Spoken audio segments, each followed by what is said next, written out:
We're counting down the days to the start of college football, and we've got this matchup circled on the schedule. Oklahoma State on the road to take on the Ducks in Eugene, Oregon.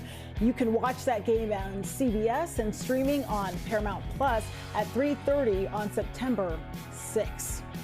All right, let's dive further into the Ducks, and for that we welcome in Erik Skopil, Oregon beat writer for 24/7 Sports, and our college football analyst, Danny Kanell, joining us. Erik, we'll start with you. Dillon Gabriel is on to the NFL. Will there be a quarterback competition going on, or does this job already belong to the heavily favored Dante Moore? I don't think there's going to be an announcement one way or the other until maybe kickoff on August 30th. That's kind of the way Dan Lanning has operated. I remember when Bo Nix won the job, we didn't learn until the first snaps against Georgia back in 2021, or 2022. So I don't anticipate they're going to announce anything. I do think I would lean pretty heavily towards Dante winning the job. I mean, you look at him as the recruit he was, the 5-star. Asa Novosad was another highly rated recruit and who was in fact brought in the same recruiting class as Dante Moore to replace Dante after Dante flipped to UCLA. And those are the two names to know here. I thought both played really well in the spring game. Luke Moga, whose name is also on the screen right now, another player who is developing and made some kind of strides as a passer that I think surprised people in Eugene. But ultimately, it feels like Moore, it feels like Novosad. And frankly, the winner of that job is going to be really inexperienced compared to the last two guys and the guys that Dan Lanning has had at Oregon with Bo Nix and with Dillon Gabriel, the two most experienced quarterbacks in college football histories from a starts perspective. So it's a shift. It's a shift. And we know in college football, you have to have the quarterback to win. Will Dante, will Austin, one of those guys be the guy who's capable of leading them to 10, 11 wins? Like, they're going to need that quarterback to step up. Maybe not reach the levels of Nix or Gabriel, but certainly be somebody who can go out there and compete against some really high-end competition, especially in the back half of the schedule. Yeah, Erik, Dan Lanning has been spoiled with quarterback play. You mentioned Bo Nix for 2 years, who played great for him. Dillon Gabriel last year. That was a lot of experience, leadership. You could just trust the position. You didn't have to worry too much about having a bad game. Could be a little bit bumpier of a ride. I mean, no matter who wins the starting job, you're looking at a pretty much first-year starter. I know Dante Moore played at UCLA his true freshman season, but that was plagued by interceptions. He has a lot of bad habits that he had to get out of his system. But one of the greatest things he was able to do, and both these quarterbacks were able to do, was watch Dillon Gabriel, watch and learn. And I do think the one thing that both of them will have going in their favor is a lot of talent around him, right? Dan Lanning is one of the best recruiters in the country. This roster across the board is talent rich. So they'll have some good weapons to work with.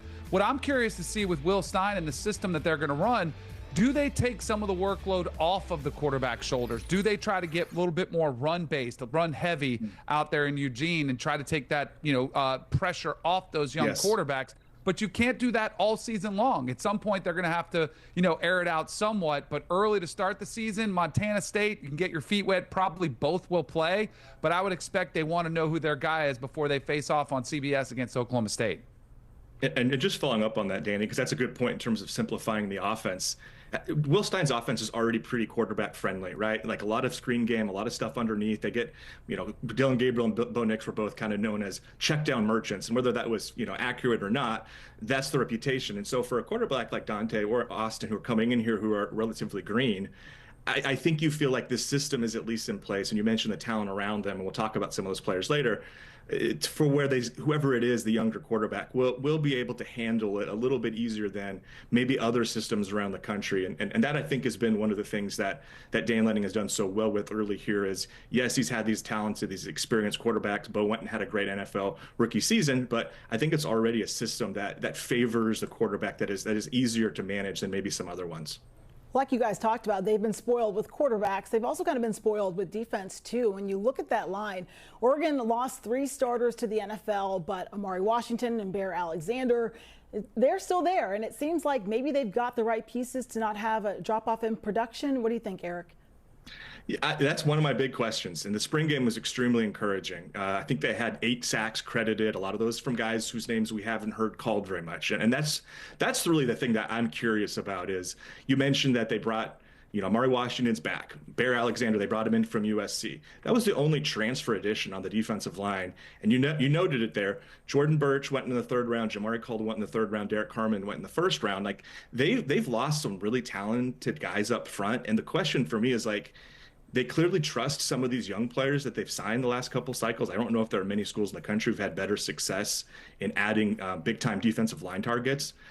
Are those guys ready? And it seems like the bet right now from Tosh Lupoy in this defense is, yeah, these guys are going to be ready. We didn't go heavy portal, but sometimes those bets look better in December and January than they do in September and October. No doubt about it, Eric. I mean, I think this team is pretty talent rich. You know, Bear Alexander, if you remember, you know, if you're a college football fan, you've probably followed his career path, which has been bumpy at best. He starts off at Georgia as a freshman, wins the national championship there, then was one of the highest sought after transfer portal guys when he goes out to USC. But then, you know, last season he shuts it down because he wasn't happy with playing time. And then all of a sudden he reopens his recruitment to go to Oregon. Like, I worry a little bit, is this somebody who's a journeyman guy who lives more on the reputation of the past, or can he tap into some of that potential, realizing he's one step closer to the NFL and he needs to have an incredible season? I think one of the biggest strengths of this team is Mateo Uyunglele, who comes back, you know, after a really impressive start off to the season last year. When he was out on the field against Ohio State, there were a lot of concerns. I think it was Jordan Birch who was hurt. He stepped up big time. He's showing up in a lot of, you know, first round 2026, NFL mock draft boards. He's an absolute beast. So I tend to trust Dan Lanning and Tosh Lupoy and the talent evaluators there. They may be young and inexperienced, but I do think they've got some quality players on the defensive side of the ball. All right, let's go back to the other side of the ball and talk about receiver DeCorian Moore. Eric, you wrote about him, and he was an early enrollee to get a jump start on his career. Can he be that dude for the Ducks this year?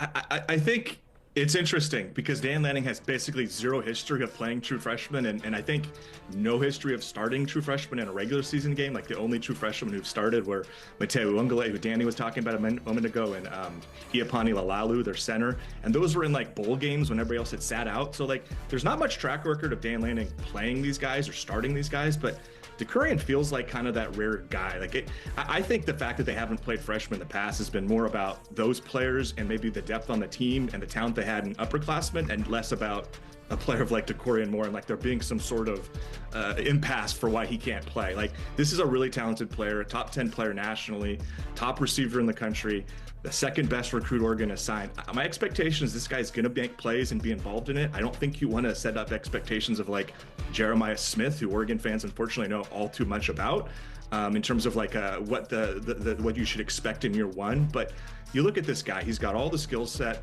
that you want from a receiver at this level, maybe a little undersized, but creates separation. We saw it in the spring game, catches just about everything thrown his way. And then once he gets the ball in his hands, can he make some things happen? So I think they're betting, again, like they're betting on the defensive line with some younger players. I think they're also betting on DeCorian Moore being that guy. And whether or not he's their leading receiver or 1,000-yard receiver in year one, I think the expectation is he plays quite a bit and is pretty impactful right away. Well, Danny, the Ducks finished last season with an ugly first-round exit in the college football playoffs. Why are they set up to rebound this year? Tiffany, because before that, it was awesome, right? I mean, they did beat the national champions in their backyard. And Dan Lanning is building a juggernaut there. Like, they've been a consistent winner. He's had double-digit wins every season. And it reminds me sort of Clemson when Dabo Swinney was sort of earlier in his tenure before they won their first national championship. They're knocking on the door, and they just run into some other really good teams. I think Dan Lanning will remind his team, hey, we're headed in the right direction. Yep. That was an abysmal performance in the Rose Bowl against Ohio State. I'm sure they're embarrassed by that, and they want to put that in the rear view as fast as they can. But Oregon is not going anywhere anytime soon. They were the Big Ten champs their first year in the conference. They've proven they can play with all the heavyweights out there. The only thing that concerns me with this team is the experience, but I think they have a lot of talent going around there. And there's a culture of winning that Dan Lanning has created that is not going to end anytime soon. That's reflected in your prediction for their schedule. You got them going 10-2, Danny. How do you break it down? So I was torn, Tiffany. I went back and forth. I was at 11-1 going down. I'm like, all right, is there an upset? Because I did have them losing to Penn State on the road.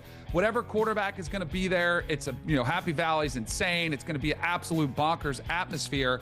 And then I just don't trust this much youth and inexperience on a team. Like, there's going to be moments, either mental lapses or mistakes on the field where it costs you a game.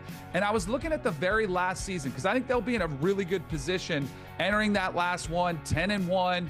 and then you go on the road to Washington, a team that Dan Lanning is 1-3 against. And I'm sure he doesn't like me bringing up that record, but it is the reality. They've got a young, talented quarterback, and if they're just looking ahead maybe to the Big Ten championship or even to the college football playoffs, they let down their guard for a second. I think that's the type of game that would make Washington's season. So I had them at 10-2, but I do have them in the playoffs regardless of that second loss.